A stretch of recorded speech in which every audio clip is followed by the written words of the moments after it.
American သမ္မတ Trump နဲ့ Saudi အိမ်ရှေ့မင်းသား Bin Salman တို့ရဲ့တွေ့ဆုံမှုအကြောင်းဒါကအချင်းချုပ်သုံးသက်ချက်ပါ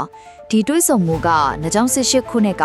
သတင်းထောက်ဂျမွာခါရှော့ဂျီအသက်ခံရမှုရဲ့အရေးအောက်မှာကျင်းပခဲ့တာဆိုတော့ American Saudi ဆက်ဆံရေးအတွက်တကယ်ကိုအရေးပါတဲ့အခိုက်အတန့်တစ်ခုဖြစ်လာခဲ့တယ်ကဲပထမဆုံးချက်ကတော့သမ္မတ Trump ကအိမ်ရှေ့မင်းသားကိုအခိုင်အမာကောက်ွယ်သွားတာပါပဲ Trump ကပြောတာကအိမ်ရှေ့မင်းသားဟာခါရှော့ဂျီအသက်ခံရမှုနဲ့ပတ်သက်ပြီးဘာမှမသိခဲ့ဘူးတဲ့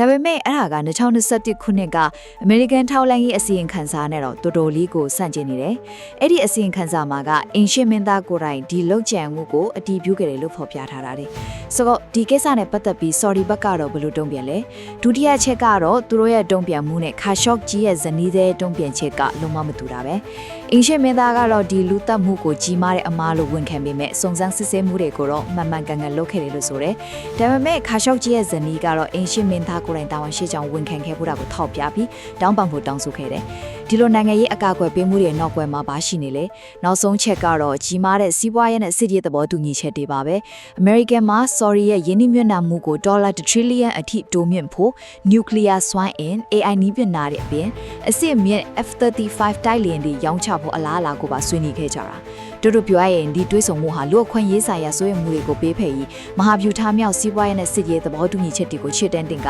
American Saudi မဟာမိတ်ဖွဲ့မှုကိုအခိုင်အမာပုံဖော်လိုက်တာပါပဲ။